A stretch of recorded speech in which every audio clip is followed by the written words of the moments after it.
Hapa tumekuwa tukifahamisha watu kuhusu ufalme wa Mungu kuanzia siku ya Alhamisi na siku ya Ijumaa na siku ya Jumamosi. Yesu akawafahamisha habari ya ufalme, na Biblia inasema ya kwamba sababu hakuwaficha, aliwaambia habari kinaga ubaga, na sisi hakuna habari tumewaficha. Tumepeana ile habari ambayo iliwekwa katika mioyo yetu. Hakuna kitu ambacho hatujaweka bayana. Praise the name of the Lord.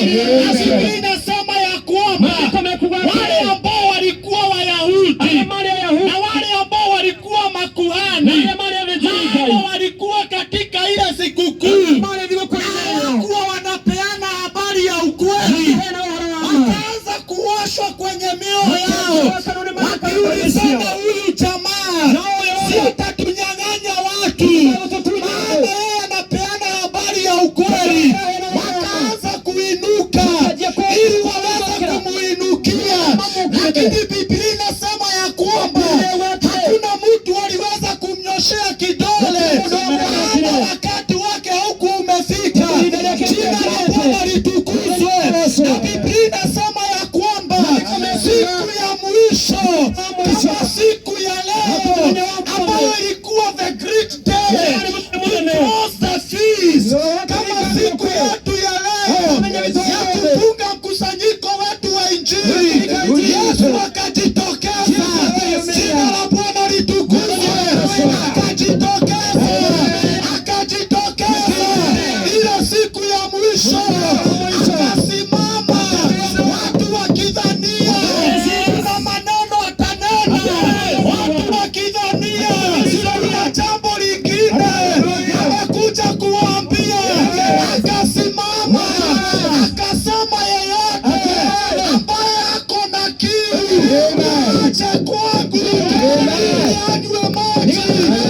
Ndio habari nafunga naye na watu wengi ambao wako na kiu walienda kanisani, lakini ukiingia kwenye nyumba ya ulevi uliwafuata, unaona wako pale, wako na majina ya ubatizo, anaitwa Yohana, anaitwa Yusufu, anaitwa Maria, lakini sababu siku ya kuu imefika, Yesu akawaambia, yeyote anaye kiu aje kwangu anywe maji.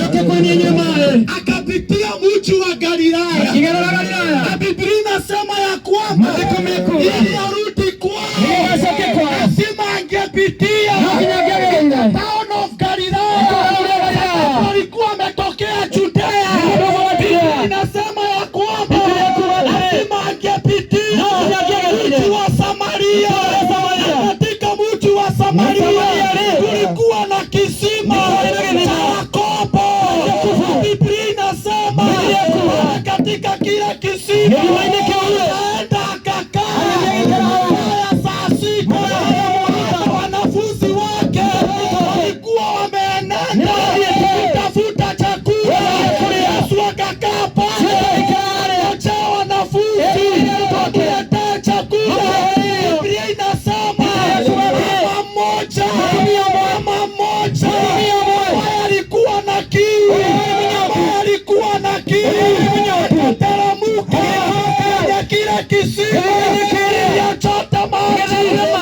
Kuta jamaa amekaa pale akimtazama mwanaume wa kupendeza, mwanaume mwenye sura, akajificha, akajitengeneza ili aweze kuandama yule mwanamume.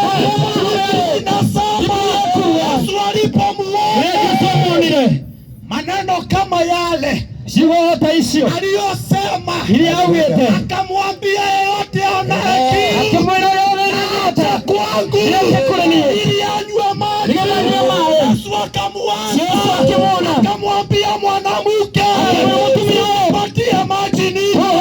Yule mwanamke akamwambia, sisi hatuwezi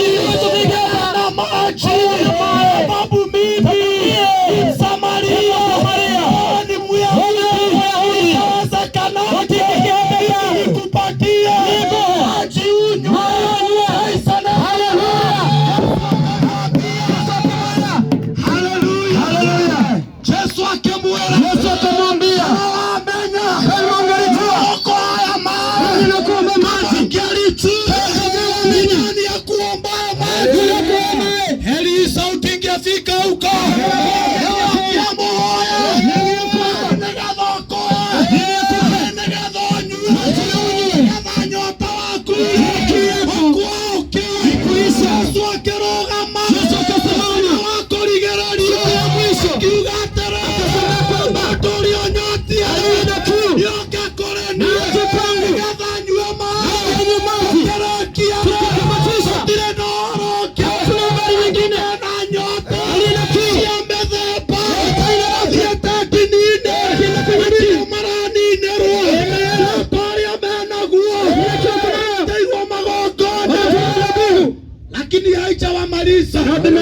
Hiyo ambao wako nayo tunatangaza yule ambao umaliza kiu hapa umaliza kiu hapa. Praise the name of the Lord. Yesu akamwona, Yesu akamwambia kama neno kwa haya maji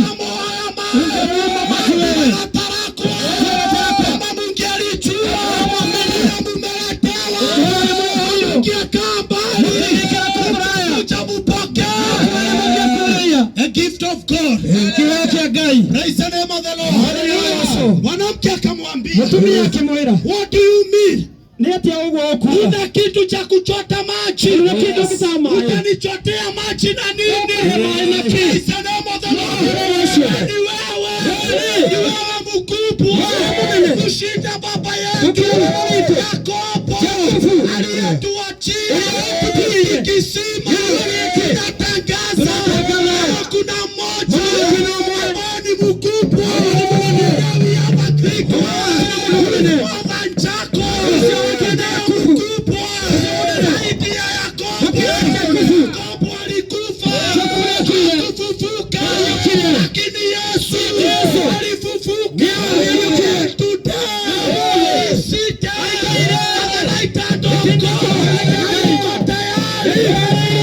kuwapatia maji wote wanaokiu. Praise the name of the Lord. Yesu akamwambia, go back to your home and come back with your husband. Praise the name of the Lord.